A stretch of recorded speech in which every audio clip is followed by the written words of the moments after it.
Good evening and welcome to the June 10th, 2026 Special Hybrid Planning Commission meeting. I'm Chair Thompson. Tonight's Hybrid Planning Commission meeting is being brought to you by Zoom. Welcome to all and thank you for joining us tonight. Commissioners, please have your microphones turned on for the roll call. Deputy Clerk, please call the roll. Thank you, Chair. Commissioner Hughes? Here. Commissioner Neese? Here. Commissioner Perez? Here. Vice Chair Gibson? Here. Chair Thompson? Here. Thank you, Chair. The Planning Commission meets in person and utilizes the Zoom platform for remote participation. I will do my best to recognize commissioners in the order in which hands are raised. After being recognized, you may then ask your question.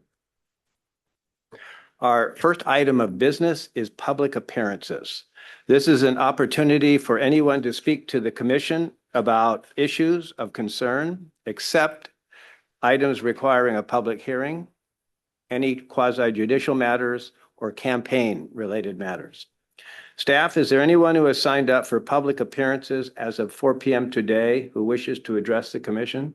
No, Chair, there's not. Okay. The first item of special business is to review and consider approving the June 3, 2026 special meeting minutes. Commissioners, may I have a motion to approve the minutes? So moved. Is there a second? Second. There is a motion by Commissioner Neese and a second by Commissioner Perez to approve the minutes. Is there any discussion on this item? Staff, would you please conduct a roll call? Thank you, Chair. Commissioner Hughes? Aye. Vice Chair Gibson? Aye. Commissioner Neese? Aye. Commissioner Perez? Aye. Chair Thompson? Aye. Thank you, Chair. Motion passes. The second item of special business is Agenda Bill PCB 26-08. At the Planning Commission's June 3, 2026 meeting, staff were directed to prepare amendments to the comprehensive plan, station sub-area plan, and development code based on the direction provided by the Planning Commission. Welcome, Adam Zach, Principal Planner. Thank you. I will share my screen here. I've got a few slides to go through with you all tonight.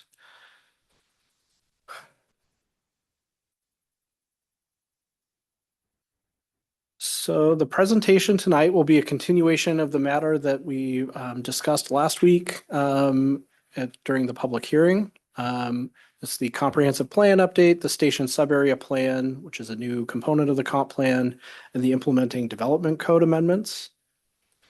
Our objective tonight is to complete the public hearing and arrive at a planning commission recommendation for the city council on those three items.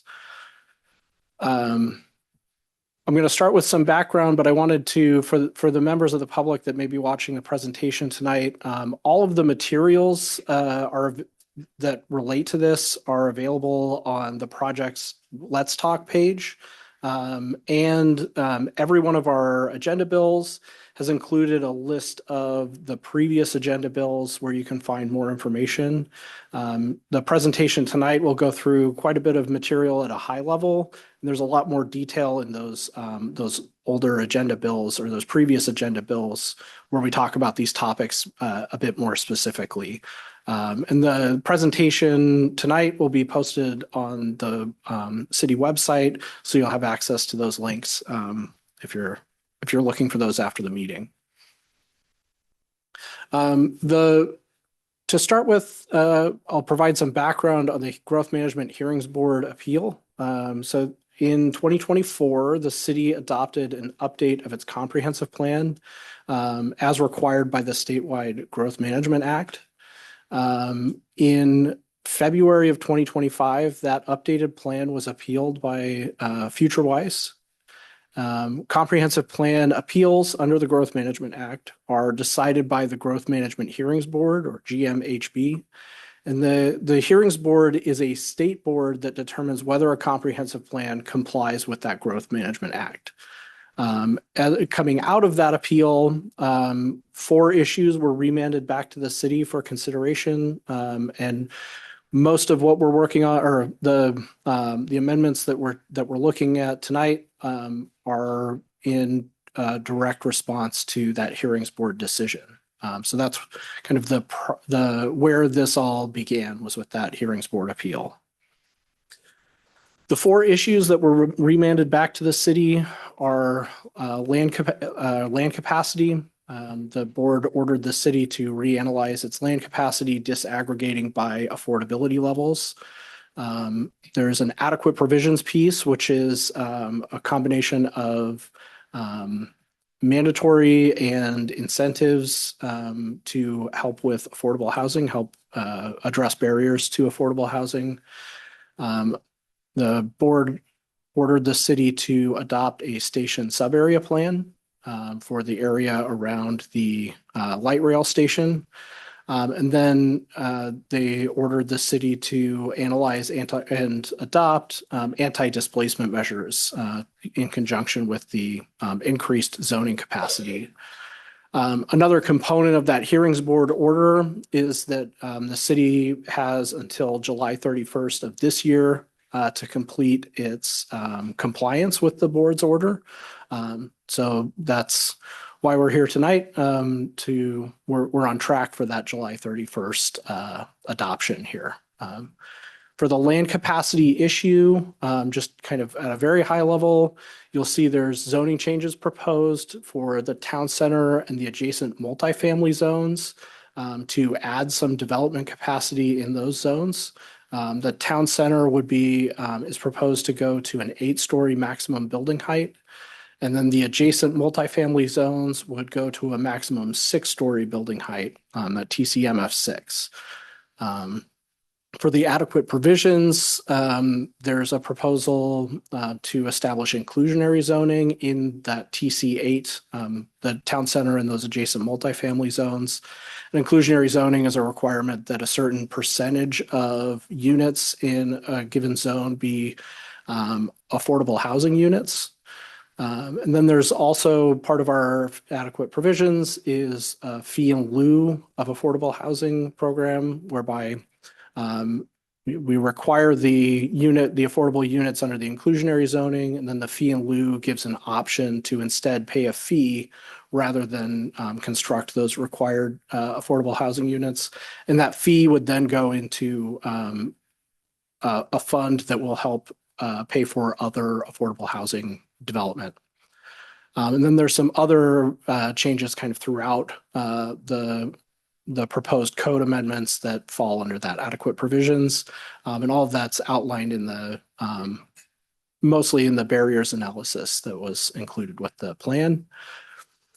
The station sub-area plan, there's a proposed new station sub-area plan. We'll look at that a little bit here in a couple of slides, but this is essentially an area-specific plan for the area around our light rail station.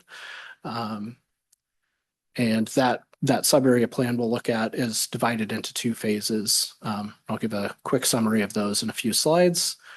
The anti-displacement measures is being addressed in a separate ordinance number 26C07.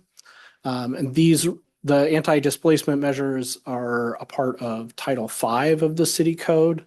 And so that's something that's outside of the Planning Commission's jurisdiction. So it only needs to go to the city council. The city council held a public hearing on June 2nd on that matter, and will have their second reading on June 16th. I just summarized like 8 months of work in one slide. So there's a lot there. So the comprehensive plan update can generally be understood as, we're updating the residential land capacity, as I mentioned. And that's that involves upzones to the town center and the adjacent multifamily zones. And part of the comp plan update, we also performed a study, the land capacity analysis, which disaggregated that land capacity by affordability level. So it looked at in those potential units under the zoning change, at what level do we expect those units to be affordable, and how does that help meet our affordable housing needs? The comprehensive plan has been updated. The future land use map and the land use element has been updated to reflect those changes in town center and the adjacent multifamily zones. The comp plan has also been, has a 2026 housing barriers analysis and an updated summary table in the housing element, addressing those potential barriers and some of the resolving actions, and the resolving actions that are a part of the update. You'll also see in the comprehensive plan elements, quite a few goals and policies have been relocated from the town, from the land use element, housing element, and economic development element. They've been relocated into that station sub-area plan. And then throughout, the transportation, utilities, and capital facilities elements, there's some consistency amendments. These are really updates to those elements to ensure that the infrastructure capacity keeps pace with the projected growth over the planning period of the comp plan. The station sub-area plan, again, this is a component of the comprehensive plan. This will be adopted in the comprehensive plan. And it is a set of goals and policies for a defined area within the city. And that is the area shown on the map on the right of the slide here. It is a modified boundary of roughly about a half-mile walking distance from the light rail station. The station sub-area plan is divided into two phases. Phase one is the set of changes that will be adopted concurrently with the comprehensive plan, so at this time now.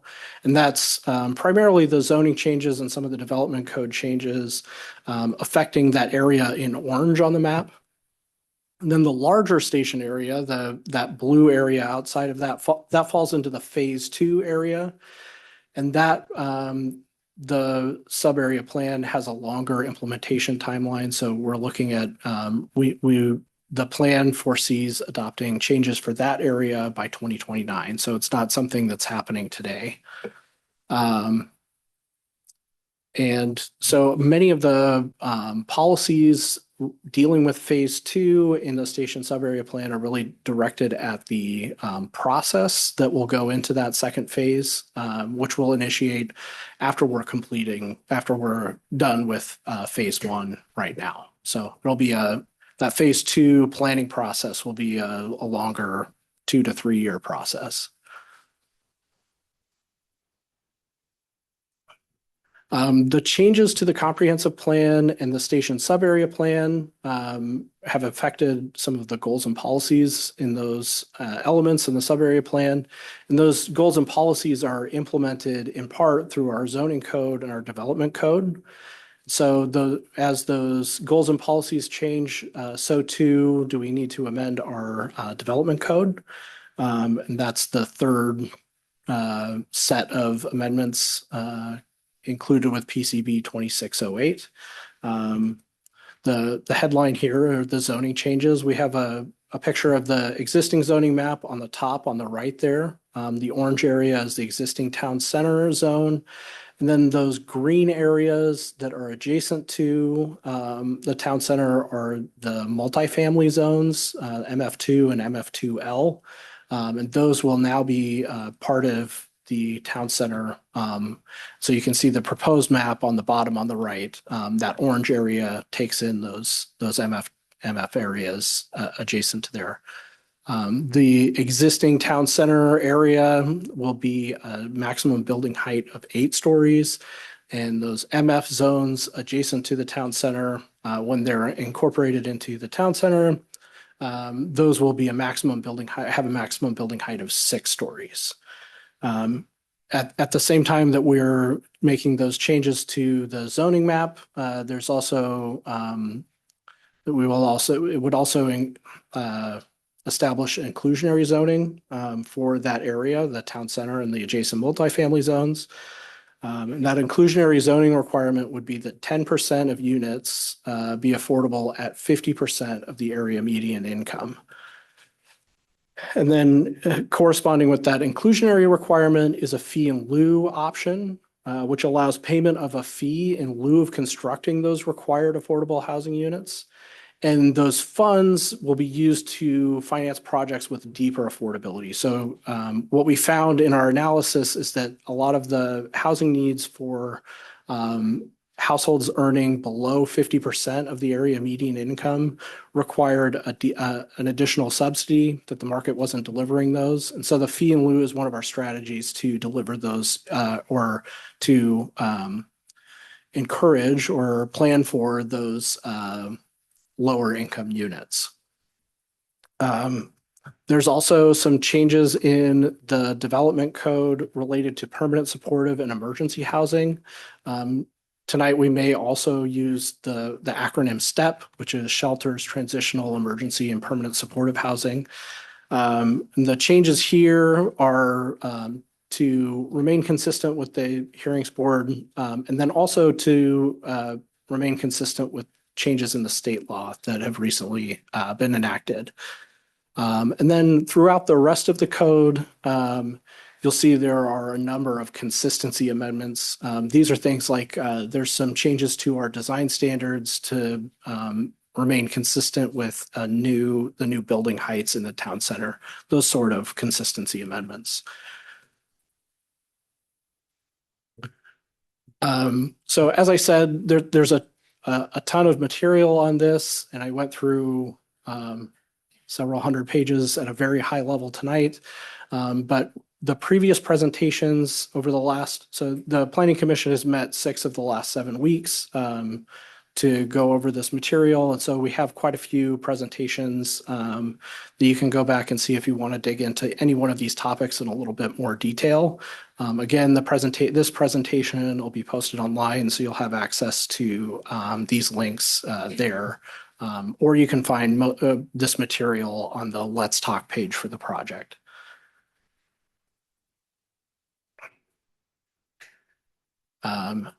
So as we mentioned at the beginning, the Planning Commission began this public hearing on June 3rd. And that public hearing was continued today. During that review last week, the Planning Commission made a motion to incorporate all of the non-substantive amendments that have been proposed. These were like housekeeping edits or consistency edits, things that weren't changing the policy direction or development code direction. And those have been incorporated into the drafts that were attached to the Planning Commission bill tonight. The Planning Commission made a motion requesting clarification of the daylight plane standard. This is one of the design standards in the town center, and we'll look at that here on the next slide. And then the Planning Commission also added, by motion, they added a new sub-area plan policy 7.4. We'll look at that after we're done with the daylight plane here. All 3 of the documents that were provided to the Planning Commission with the agenda packet tonight were updated to incorporate those motions and that direction from the Planning Commission. There's a lot of text on the screen. Sorry, I'll try to go through it all here. One of the main things the Planning Commission requested last week was a clarification of the daylight plane standard that's included in Mercer Island City Code 1911-030. The way that, and this was largely to clarify how that daylight plane standard is going to interact with the increased building height. And so following that meeting, staff reviewed kind of how that would all work. We took some of the proposed amendment from Planning Commission comment log number 29, which was part of that discussion, increasing the point at which the daylight plane starts the step back from 27 feet to 45 feet. And then another component of that clarification was where that 30 feet of depth at the front starts, whether it starts at the edge of the sidewalk or the front of the building. So the proposed code clarifies that that 30 feet of depth starts at the edge of the sidewalk that's adjacent to the front of the building. So that's where that 30-foot starts. And then we, as part of that update too, we've updated the draft has an updated figures. You can see the first one, figure 6 here on the right-hand side of the screen. The figure at the top, it was assuming a 5-story maximum building height. So that was the old daylight plane standard. And then figure 6 below is the new illustration, taking into account that 8-story maximum building height, where that step back would start. You'll also see in the draft code that figure 7 is proposed to be struck. That was an illustration that was it wasn't necessary to the code, and it didn't really apply now that we've changed some of the standards here for the building height. So that would be struck without a replacement in the draft. Any questions on the daylight plane while we're here? Great, I'll keep rolling. The other substantive amendment that was made was an insertion of policy 7.4 in the station subarea plan. And this was from comment matrix log number 4. This is actually a staff recommended alternative language, just to kind of get it a little tighter and match some of the style of the other policies. And so the new policy would be to adopt development and design standards during phase 2 to increase compatibility in transition areas where high density residential uses are allowed adjacent to lower density neighborhoods. These standards should include height step downs, protection of view, light and privacy preservation of tree canopy and natural buffers and other compatibility considerations. So this is a good example of one of the policies that helps us understand where we're going with phase 2. This is specifically giving us some policy direction around how we might adjust our design standards when we get to that phase of the sub-area plan, which again would probably start in 2027 once we're through this the project before us today. I'll put this up on the screen one more time. Again, there's a huge body of work behind what the Planning Commission is considering tonight, and all of the documents associated with it are posted on the project's Let's Talk page. And then also each of our agenda bills has this background section where you can find all of the previous agenda bills and that have gone both to the City Council and the Planning Commission. And there's a lot more of each of these topics at each of those links. I'll also point out we have a sign-up sheet. There was a couple of folks that came in while I was presenting. If you want to speak during the public hearing, we can get you signed up on the sign-up sheet too. But that concludes my presentation. I'm happy to answer any questions you may have.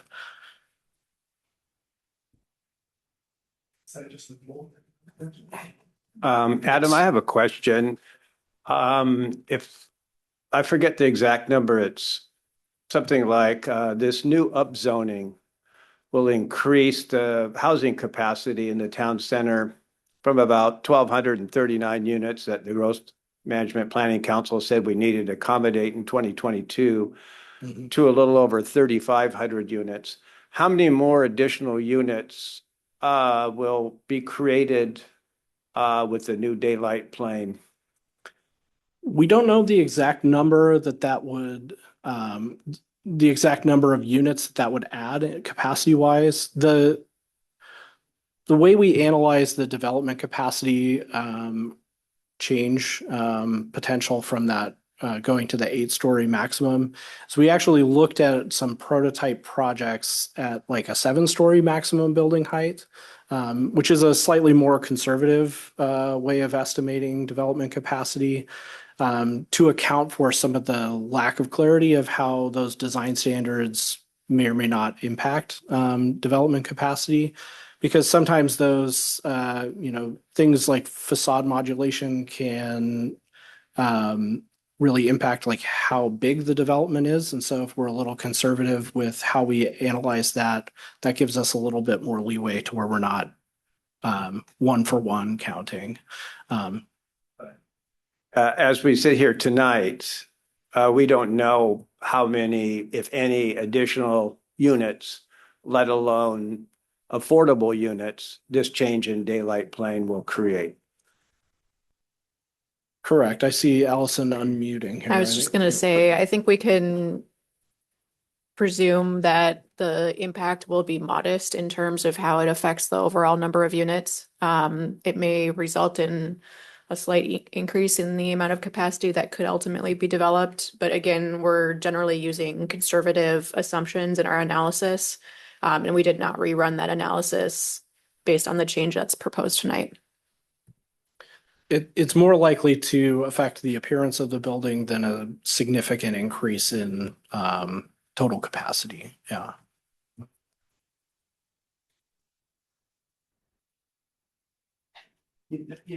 I'm sorry to ask a second question, but I know that we have people here and this daylight plane was part of the 2016 code and it's important, but can you explain what the purpose of the daylight plane is?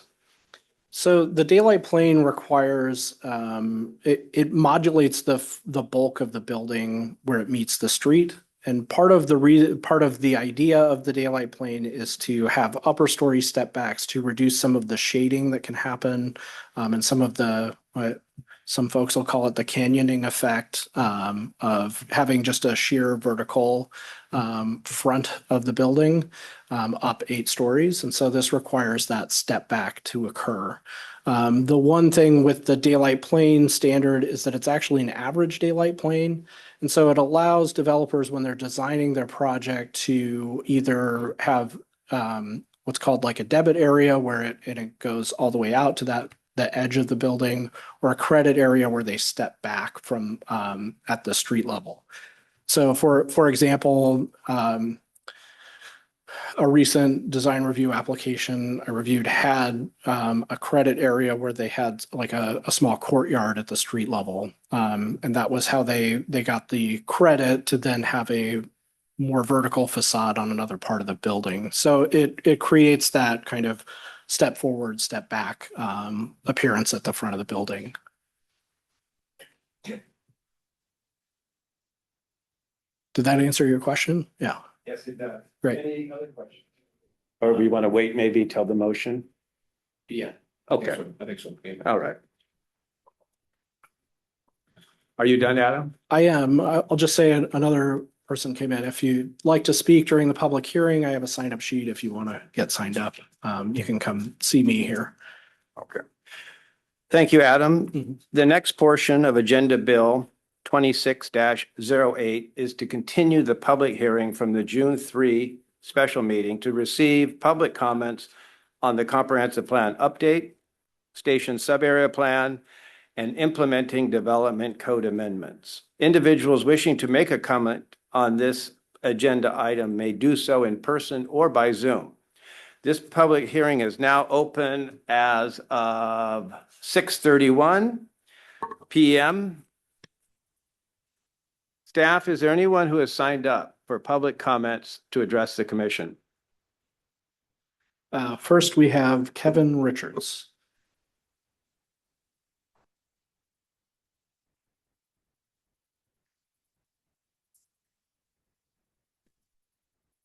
Good evening, everyone. It's really more like questions rather than comments, to be honest. But because I was here last week and I wish I could fix this. Please stop touching. No, just, it's Don't okay. touch it. Yeah. Okay. So my questions, I don't know if you can answer or later, but is just share my concerns as well. We have until July 31st, correct, to do this? That was one of my questions. And how much affordable housing is slated? It sounds like it's a percentage. It's not totally clear to me. Is it 10 units, 100 units, 1,000 units? But it sounds more like a percentage. I think that would be helpful if it was clearer. Where exactly are they to be placed? And it seems like it's downtown. Do we have a detailed map available to everyone? Will they be knocking down buildings and replacing them? How, will this affect our present real estate taxes, et cetera, et cetera? Is this a done deal? That's really another question I have. I understand the plan was appealed to the Growth Management Hearing Board because it didn't have future affordable housing needs as one of the concerns. But is it a done deal? Can it be reversed? Is there another public hearing? It doesn't sound like there is. But I don't know if everyone that should be on board who lives on Mercer Island is aware of all of this. Because there's no Mercer Island offices anymore, so everyone does everything online. But have people gone round every house in Mercer Island and put flyers in the doors? Is everyone aware of what's going on? And also, I want to thank you all for your help on the board trying to publicize all of this. What else do I have to say? Because my time, I got 40 odd seconds. Okay. I understand it's a high building. Who is the city council? How many members are there? And is there affordable housing currently on the island? If so, how many units? So maybe these questions are addressed to you for afterwards, okay? That's about it, but thank you for your time. Thank you for listening.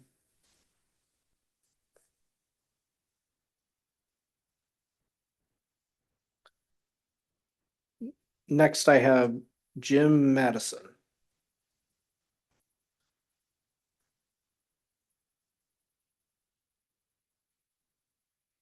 Hi, thank you for all the work you're doing. And this is my first meeting, and I'm really here to learn and ask some questions. I live in the First Hill neighborhood, so I'm really concerned about these changes, but I want to be educated and know what's going on.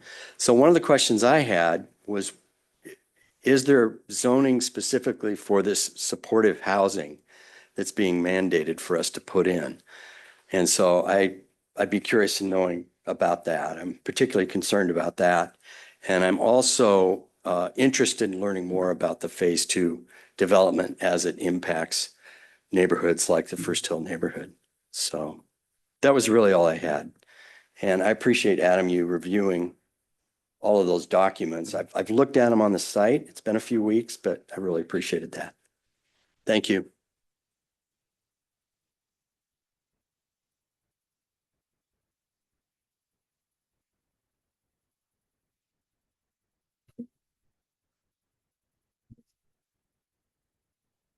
Next, we have Lynn Warwick, maybe?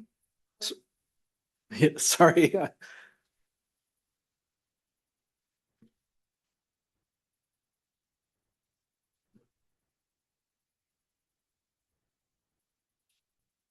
Hello, this is the first meeting I've attended.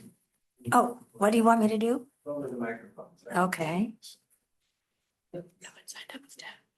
This is the first meeting I've attended, and it's a good idea to know who your planning commission is and who your city council is, and I think I'll pay more attention in the future. But I didn't know anything about all this planning commission work. I'm kind of reiterating, Kevin, is it? Yeah. A friend told me after last week's meeting, we were in a group thing and nobody but her knew. She said somehow a friend had mentioned it to her.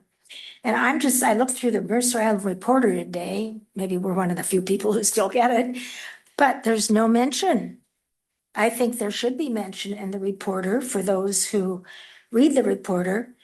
In the future, I know I have to go online to find out about these things, but I think it also should be in the Reporter, which it goes to the community. So the other thing and I'm very unknowledgeable about this whole thing, what's the height of the highest building in the town square now? I don't know who to ask. Does anyone know? It's 5 story. How many? How many stories? 5. 5 stories. And which one is, what building is that? Is that the new apartment building? No. That's, up by, I-90, that string of buildings, it's 5 stories. Okay, by I-90. Okay, I guess I don't know which one it is, but anyway. I-90 covers a lot of what's around. More specific than that, but. In the town center. There's a 5-story building along I-90, you're saying? Oh, okay. Well, anyway, thank you. And I'm glad to be here. And I love living on Mercer Island. I've been here since 1973. So I'm one of the older ones, I think. Anyway, I'll pay more attention in the future and please publicize it more so community knows about it.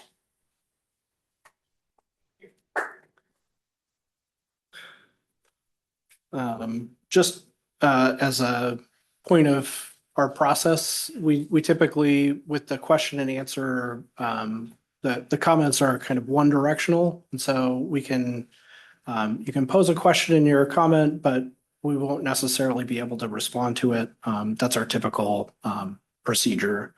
And let's see here. Next on the list, we have Ken Krakow. Hi there. I guess I have a question. I guess it's not going to be answered, but what is the long-term plan? I mean, it seems like the zoning changes come tiny bit at a time, right? And so they build the 5-story apartment and then now you zone for 8 stories, but then the 5 stories already there, so they're not going to probably knock it down to make the 8 stories. So it's probably an unpopular view, but maybe if the vision is around the light rail station, there's going to be, you know, in 30 years, there's going to be a bunch of people living there. Should you rip off the Band-Aid and say, throw in the high rises and get it over with instead of this little stepping stone thing?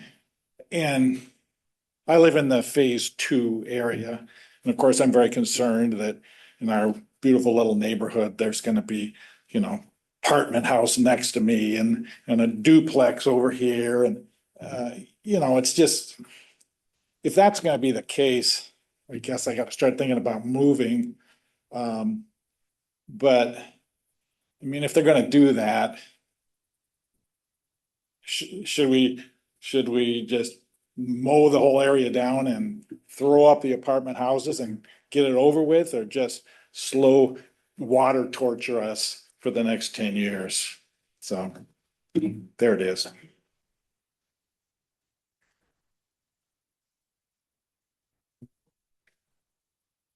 Next, we have Anita McSweeney. Hello.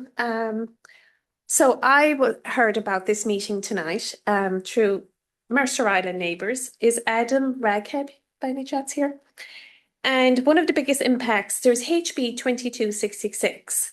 Mercer Island residents were guaranteed a public hearing before a homeless shelter project could be approved. So that's not anymore. Under the new rules, there is no pre-approval hearing for a homeless shelter, halfway house, or permanent supportive housing project, meaning residents lose their formal opportunity to raise concerns about safety, location, schools, parks, or neighbourhood impact before a project is approved.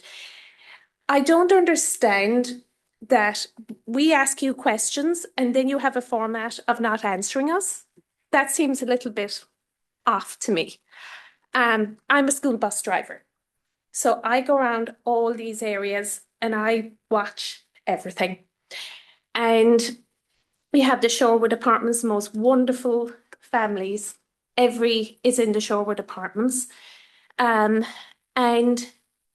it's actually very well managed.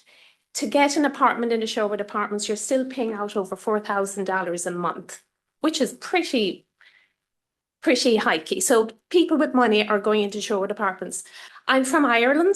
I totally get affordable housing. I believe in it. I think it's only fair, you know. However, if there is this putting in a homeless shelter here, then we're inviting so much more. We're inviting syringes, there's already mess up in Luther Burbank Park. There is already a lot of antisocial behaviour here. I've never in my life gone to a council meeting here, but to have it snuck in by this, I am so disappointed. You are our elected officials, and I really think you guys need to put a stop to it. I don't understand the procedures that go on here. The state says we have to put a shelter here. No, we don't. You have to fight this. And I might be naive doing this, but I'm sorry, that is not on.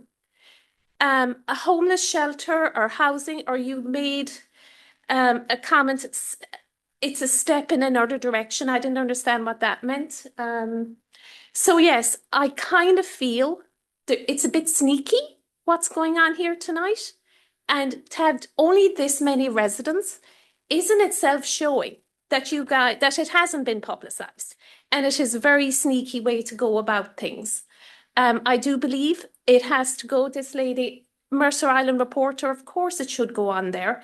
And also within the Instagram and Facebook group, every single one of you should be out there telling us. Everybody on Mercer Island is on these groups and they should need to be known about it. But as I said, I have no problem with affordable housing. It's the shelters. And one other question I have, is affordable housing, will they own or is it rented again? Is it affordable renting or will they actually own the property? So what does affordable housing mean? In Ireland, affordable housing is it would be owned by the state. The housing would be owned by the state, and then it's kind of given back to the state after. I don't know if that works out here. Okay, that's all I have to say. Thank you. Thank you.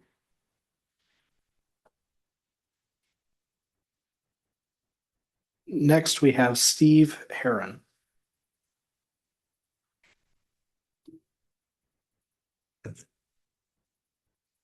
Well, hello. I've been living on Mercer Island since 1981. I moved here from Portland and because I had a job promotion, and I chose to live on Mercer Island rather than any place else around Seattle because of the schools.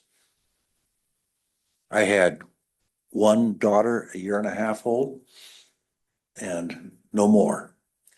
Since then, I have had 8 children, all born here, and they are all still living on the island because I came here for the schools and the small town effect Mercer Island has. So that was my choice and my wife's choice, and we don't regret it at all. But now you all want to change Mercer Island? Don't do that. Mercer Island is just frickin' fine the way it is.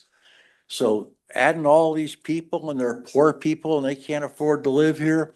Well, I'm sorry they can't afford to live here. It's not an easy place to live. It was not an easy place to live when I bought my house here. But guess what? My kids all bought houses here too. Because they like the neighborhood. They like the schools. So to want to bring in a bunch of poor folks in here, you guys are freaking crazy. Don't do it. We don't want a bunch of poor folks here. We want people that can afford to live on Mercer Island. I'm blessed that I'm one of them, and I can still afford to live here. And obviously, you all are too. But let's not bring a bunch of poor folks in here and ruin the island. Does anybody have any questions about what I'm saying here? Poor folks? Yeah, yes, Oh, ma'am. Nope. I'm sorry. That's not how this meeting is run.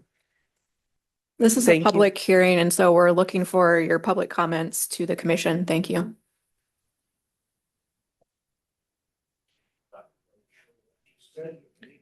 Are you finished with your public comment, sir? so, if you're finished asking me questions, if I can answer a whole lot more questions for the next 3 hours. Thank you. We have other folks that want to get up as well.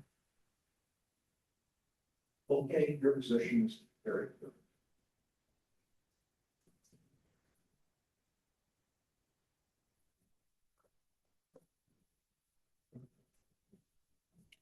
So that's the last of the folks that have signed up to speak. Is there anybody else that would like to speak? There's a bunch more folks coming up, so I just got kicked off the stand here. I could spend 3 hours there and get serious about this, but you kicked me off of there because there's a bunch of other folks. You get 3 minutes to make your comments. I can tell everyone here, having lived on Mercer Island since 1970, attended the schools and sent my kids here, all the comments that you've made, we understand and feel. Respect. We all need to make some decisions based on it. All right. Is that the end of the public appearances? It is. Okay. May I ask, excuse me, this is Deputy City Clerk Deb Estrada. I apologize, I am participating remotely, but I appreciate your grace. We do have 4 attendees, none of which signed up this evening, but I want them to be given an opportunity if they wish to speak, if they could raise their hand, and then we can elevate them to panelist if they wish to contribute to the public hearing.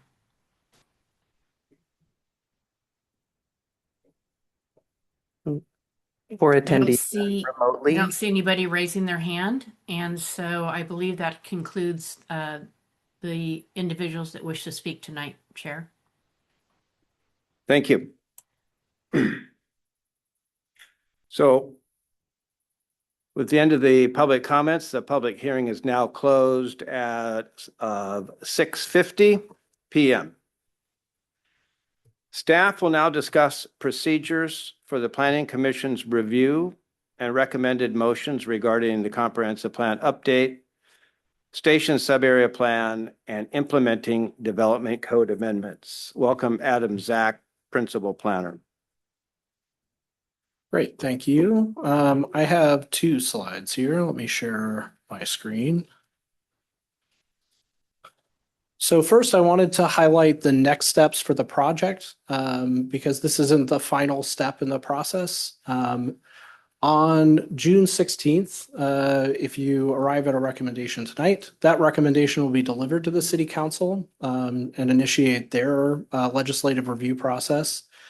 Following that June 16th presentation of the Planning Commission's recommendation, the proposal will go through a final legal review and a copy editing process.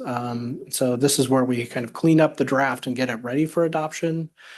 Then on July 7th, the City Council will hold a first reading of ordinances that would adopt these changes. So the Planning Commission recommendation tonight does not adopt the changes. It's merely a recommendation to the City Council. And so this matter will go for their first reading on July 7th. And then we've scheduled a second reading with the City Council for July 21st. So that's where we're targeting the adoption. So there's a couple more steps in the process. If you want to make comments to the City Council, they accept they have public appearances at the beginning of each of their meetings, or you can address the council on this matter if you want to make comments. But yeah, I just wanted to highlight that because there's a couple more steps in the process. Then our recommended motion tonight would be to move to recommend adoption of the comprehensive plan, the sub-area plan, the station sub-area plan, and implementing development code amendments as presented in PCB 2608. Again, those are those drafts reflect the amendments that were made after the June 3rd public hearing. So that concludes my presentation. Happy to answer any questions.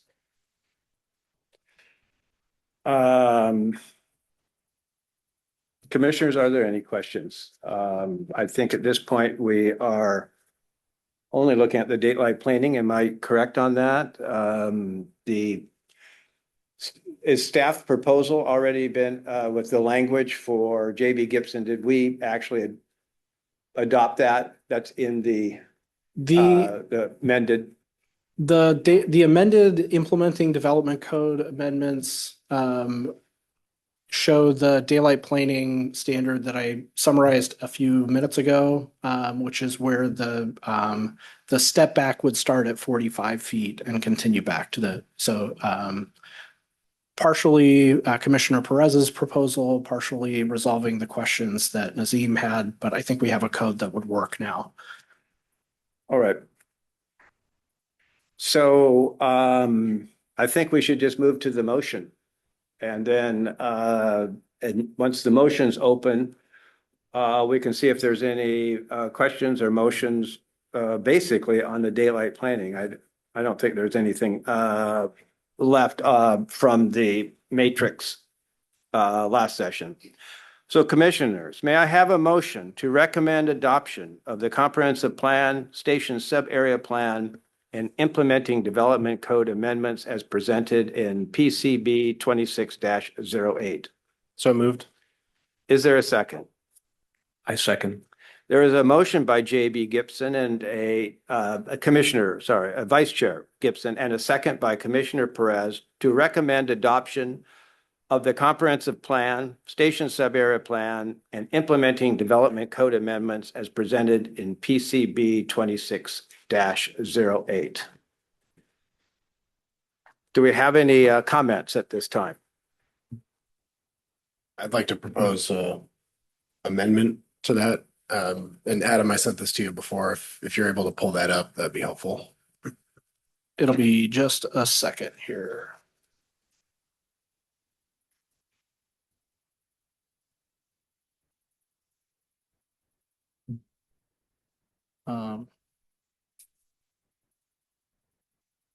One moment. I gotta get it in a format that'll be legible here.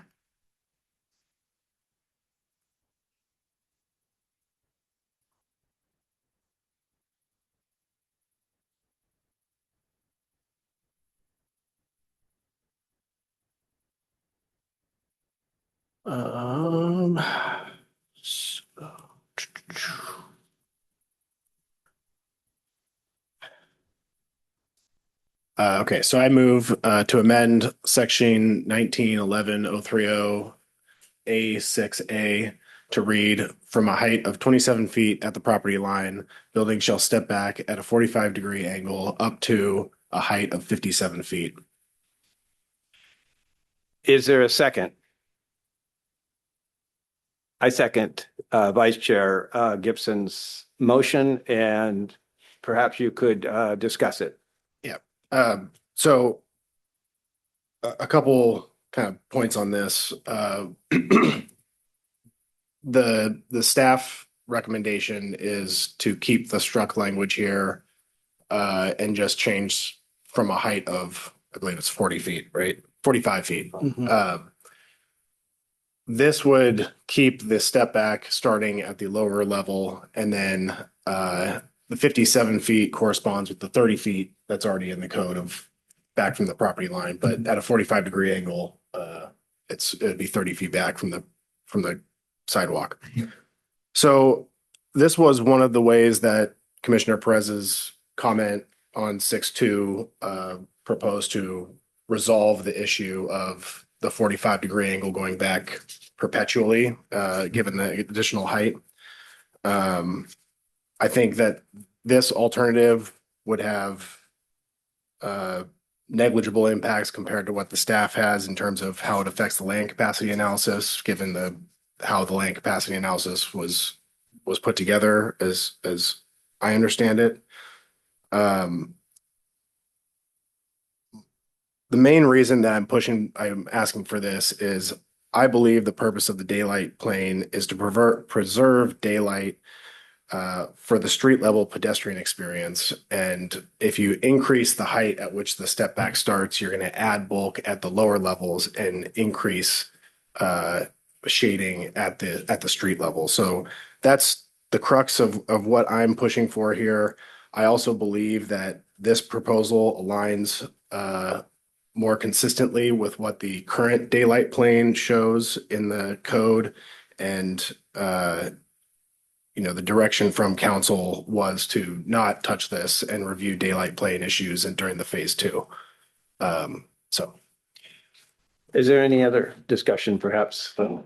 Yeah, if I may, I mean, it just, the thing that I really want to state is that, from my point of view, the intention to hit the criteria associated with the state mandated housing and an increase in density for the TOD is to allow developments to be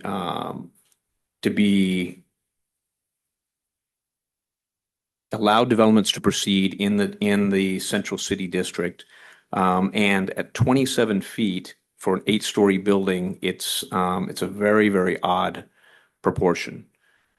Just from a building massing architectural point of view, I'm a career architect, and did quite a bit of research associated with 8-story buildings.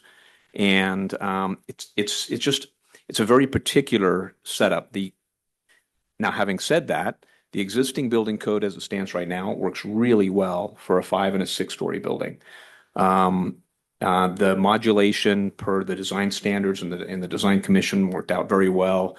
It's very complicated from an architectural interpretation point of view. You end up with very, very strange, as you can see in the Lunaria or the Xinhua. There's a lot of variety. It takes a lot of time and a lot of preparation. That means there's additional cost associated with it. It takes a long time, and understand that some people want to do that, but it creates a lot of disadvantages to actually providing a development. So I would just caution. I'm right there with you in terms of preserving the street landscape and preserving sunlight on the sidewalks, 100%. But in the context of an 8-story building, it's just a very it's hard to rectify that sort of limitation starting at 27 feet. Everything else you said, I'm right in line with. Commissioner Neese, did you have something? Aside from the height question, I'd like to ask about the difference between the property line and the edge of sidewalk. How do we think about that, and does it make any significant difference? Yeah. Sorry, just putting my camera on. One of the issues we were thinking about when we proposed essentially the back of the sidewalk was that there is other requirements in the code related to sidewalk width, where certain parts of the town center require a 12-foot or a 15-foot sidewalk. And in some cases, the private property, they're required to put an easement to create that amount of sidewalk width because the right of way is not wide enough to allow that. And so on certain properties, there might be a 2 or 3 foot easement between the property line and the side of the building to allow for that sidewalk. And so we wanted to measure from the edge of the sidewalk so that it would be consistent across properties.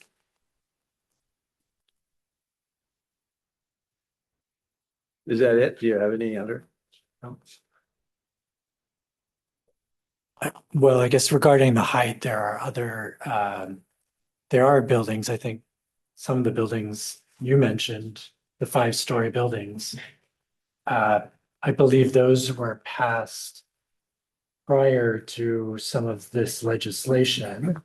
And so they don't follow the same daylight plane language as the current code.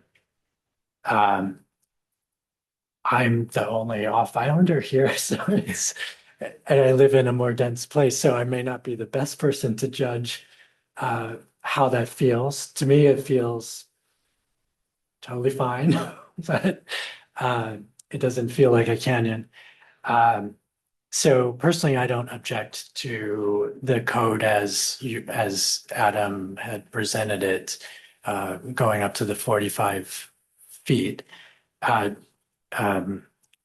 JB, they can also average it. So somebody could still do what what is essentially in the diagram. They just have to remove it from somewhere else. I don't have a strong feeling about the height. Yeah. Yeah. Yep.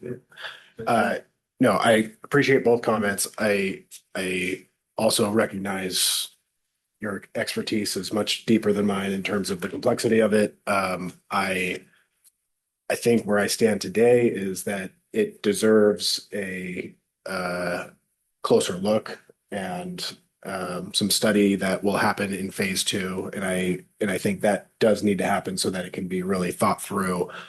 My intent here is trying to preserve what is today's code saying in terms of bulking and where that daylight plane exists, so that we're preserving that now, and then we can look at it again during the phase 2 part of this, which is already a part of the work plan, as I understand it, from staff reports.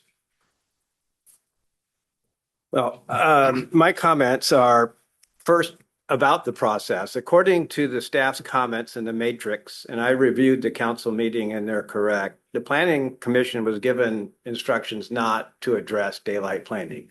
Now, I'm not saying that you can't make changes, but this is a complicated enough issue throughout the town center that I agree with Vice Chair Gibson. I'd like to have a lot of time to discuss this and come in and look at it because it's important.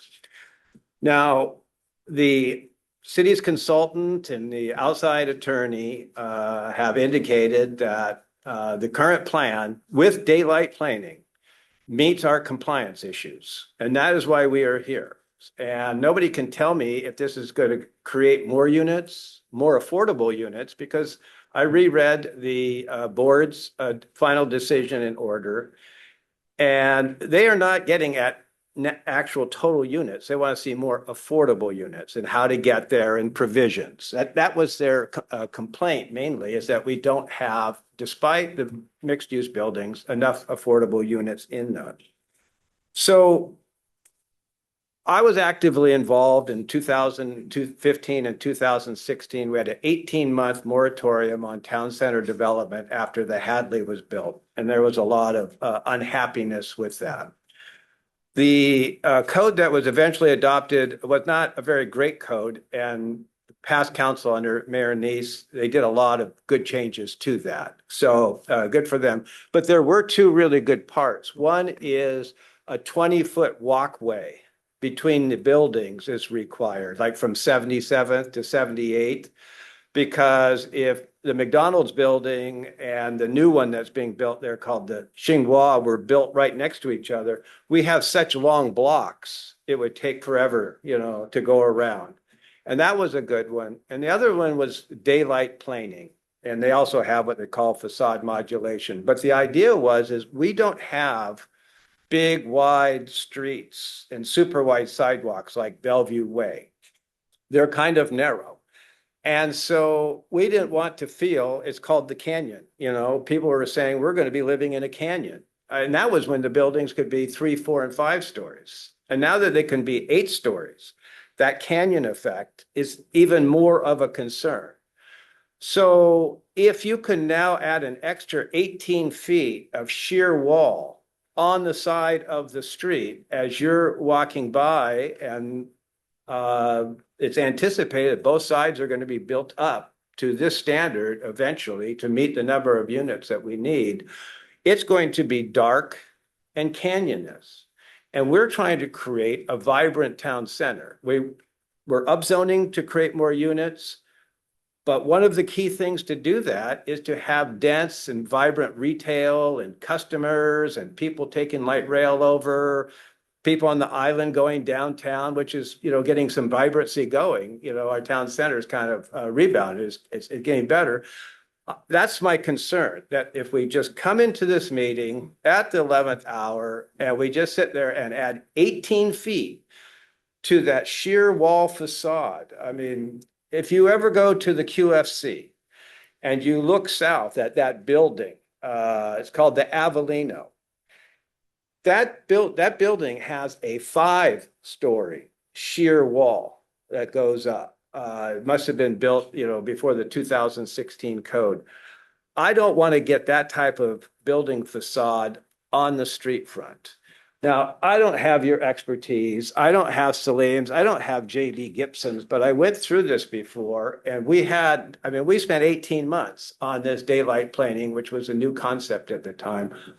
All I'm saying is this is something that I just don't think we should be making this decision right now.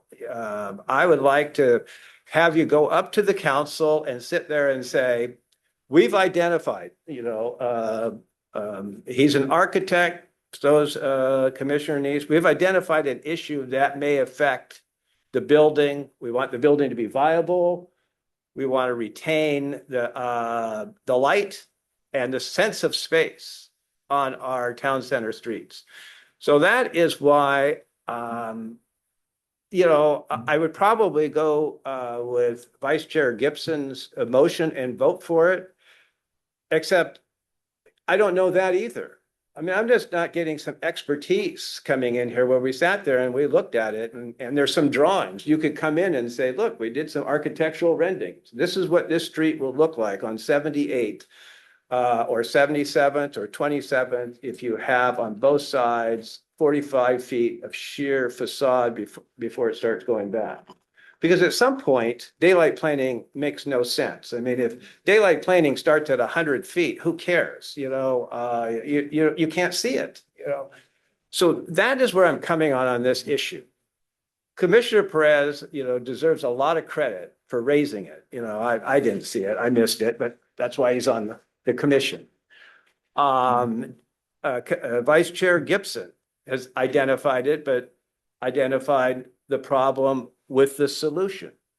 I've got to think that there is a solution that, because we already have a plan that should meet compliance. I mean, my God, we're going from 1,200 to 3,500 units and makes it more feasible for the builder and the architect, but preserves, the citizens shouldn't lose their light and their space and their daylight plane in the town center because we're forced to do these upzones. And that's my feeling on it. I think that this is something I would like to, have Adam and Anthony and Nazim and an outside consultant come in and be able to show us some mock-ups, like architects. See, it's like when you build a house, I've built a house before, the architect has 50 pages of all these drawings, and you have no idea what they mean until you get to the colored photograph and they say, this is what it'll look like. Oh, it's beautiful. That's what I'd like to see. So that is why I'm kind of against both. His is already in. His is a modification of it that I don't understand either. So that's my piece. We have the motion here. I hope if it goes to the council that, you will carry forward my concerns because they're not expecting this. Yes, that'll be part of the communication. Kim, I just saw our city attorney, Kim Pratt, joined us. Did you want to speak at this moment? I would like to clarify a couple things that were just said. One, the growth board told us that we had to disaggregate the capacity, the density at every income level, not just go build more affordable units. So the land capacity analysis disaggregates it throughout the income levels. And then it showed us where we had gaps. To fill the gap at 0 to 30% average median income, we needed these 8-story buildings and the 6-story buildings, so the consultant said. At the meeting on June 3rd, I heard 4 planning commissioners say that 8 stories couldn't be done because of the daylight planning. That was very important for staff to look at again and try and figure this out. Why is this being said? How do we fix it? Is it a problem? And what staff came back with for you today was to adopt what partially what they saw in the comments and to clarify some things in the current code. So they're presenting this to you tonight, trying to fix the problem that we heard the commissioners bring up last week. So if staff went back to council and just said, well, you told us not to look at it until phase 2, we're leaving ourselves wide open for, but wait, you had 4 commissioners say that doesn't work. So we have to reconcile that at this point. We took the input, staff is listening to you and considered that. And so that's what I wanted to say. Yes, Commissioner.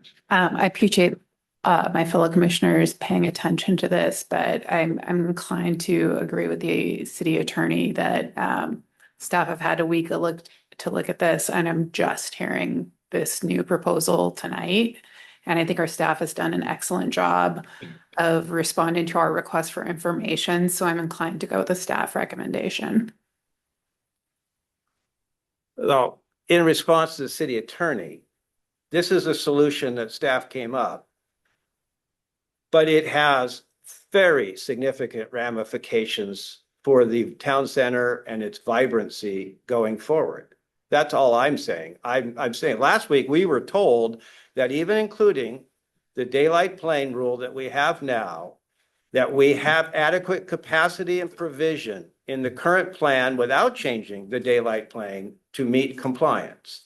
So now we're being told that maybe we don't, but I think we do. All I'm saying is there are trade-offs. You can come in and fix something, but then you are creating a town center that may fundamentally have retail and aesthetic problems forward. I disagree with your characterization of what staff said. Staff listened to you last week. They've gone through and done analysis, and they've come back with you. I think it was Friday, you got this new recommendation from them. No, I agree. I just haven't seen the analysis. I haven't seen the experts. I'm The shooting in the dark here. Point of order, we're not meant to be cross-talking here and responding to each other as a conversation. As frustrating as it is for the residents of our community, we also have to follow the same rules they do. So just making that point. Are there any other comments on, yes, Commissioner Hayes? Just looking at the heights, if I've understood this right, with the averaging, since it's a 45-degree angle and you have 30 feet, whatever height we say in the code, very likely could be 15 feet higher, half of the 30, taking away the volumes. So if you're at 27 feet, very likely you're kind of approving 42 feet as a way of easily averaging and stepping back a building just once. So if we're approving 45 feet, you're very likely going to end up with 60-foot tall facades, which starts feeling a little high. The code or the clarification I was speaking about last meeting was really what happens after the 30-foot line, which there was contradictory language in the code, which I think you've clarified and has to be clarified in whatever we approve. That seems like that could be independent of what JP is proposing. We're talking about the height of where the line starts, and we've clarified that the line does not continue 45 degree. It goes up after you get past 30 feet. I do think what Allison expressed about edge of sidewalk versus property line, to me, makes sense to go with edge of sidewalk. Otherwise, you're going to get buildings that are using that space from the property line to the facade for the first few stories as part of your average, which allows them to go up higher before they start stepping back, which doesn't give the uniformity that I think you're after. So I would propose that we change that language, but I think I would support the 27 feet. You're going to have to clarify the motion. Well, let's get through mine. Oh, it's your motion. I'm sorry. Okay. One at a time. Confused. Commissioners, our CPD director has requested to speak. Oh, Good evening, Commissioner. I'm going to actually, I lowered my hand. Let's let this play out here. And I was going to try and redirect, but let's play this out and see where this goes. so for the non-architects of us here, I have a question for Commissioner Neese. So are you stating that we should just vote on Vice Chair Gibson's motion, or were you talking about bifurcating it and then first clarifying where the 30 feet setback starts? I think it would be amending JB's motion to incorporate the language that it starts from the edge of the sidewalk, but take his 27 feet. All right. I think that edge of sidewalk is a different section. It is. The code, So so- if you were to vote on Vice Chair Gibson's motion and approve that, that would amend one section, but we could keep the other section, which says edge of sidewalk. So another action Okay. wouldn't be needed at that point. So that's a B All right. there. Yeah. Is there anything further before we have a vote on Vice Chair Gibson's motion? Could you call the roll? I'm just unclear in terms of what is the motion right now? Could you put that back up, Adam? Yeah. Yeah, let me. Is it the original share- motion? My original motion, no changes to that. Yeah, so the step back would start at the 27-foot mark. Here's what A6A would read.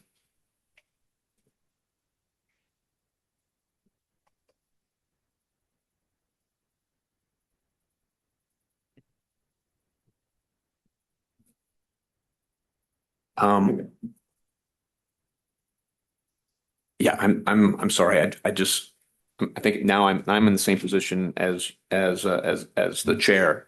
I don't understand a height of 57 feet. It's just 30 feet above 27. So that's the point, that the 57-foot would be the point at which the that angle would stop, and then you just vertically continue up from there. It's consistent with the other part that's saying 30 feet back from the sidewalk. So since it's a 45-degree angle, you go 30 feet up, you go 30 feet back, and so that's how I got to 57, was just the geometry of it. That's its front property line. Doesn't that need to be changed? Anything for any other comments before we have a vote And on have both. Commissioner It's gonna be one or the other. Gibson's amendment? Motion. Okay. Motion. All right, who's calling the vote? Is it? All right. Deputy Clerk, could you please call the roll on Vice Chair Gibson's motion? Yes, thank you, Chair. Commissioner Neese, Aye. Chair Thompson, Aye. Commissioner Perez, Nay. Vice Chair Gibson, Aye. and Commissioner Accuse. Nay. Motion passes 3-2. Okay, I think that we are now have the big underlying motion. And if we don't have any further questions, yes. We need to do the sidewalk. No, that's already in. It's so. So you voted on the amendment, Commission? You Yes, voted on Commissioner or Vice Chair Gibson's amendment. You still need to vote on the main motion? Yes. And the main motion already includes in a separate section his change from last week. At least that's what Adam was saying. Adam, can you clarify for the commission what you just talked about?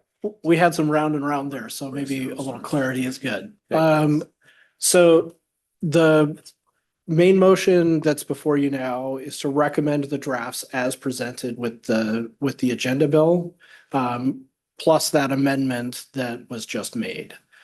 Those drafts included the amendment that Commissioner Neese was talking about, where that daylight plane measurement starts at the edge of the sidewalk. So the planning commission doesn't need to do any further amendments to resolve that. That's already included in the draft. So this would just be a vote on this motion or a vote for this motion would be to move forward your recommendation on the drafts as presented and amended.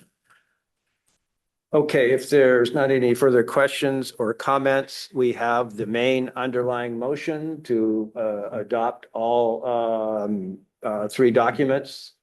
We ready to go on that? Please call the roll. Thank you, Chair. Commissioner Perez, Aye. Vice Chair Gibson, Aye. Commissioner Accuse, Aye. Commissioner Neese, Aye. and Chair Thompson. Aye. Motion passes 5-0.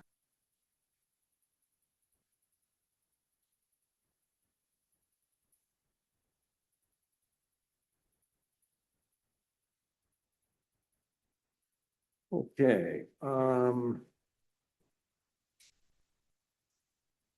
Now we move Chair, on to. Sorry, Chair, right before we move on, I just wanted to reiterate for the folks in attendance, again, the recommendation that the Planning Commission just made on this matter will go to the City Council on June 16th.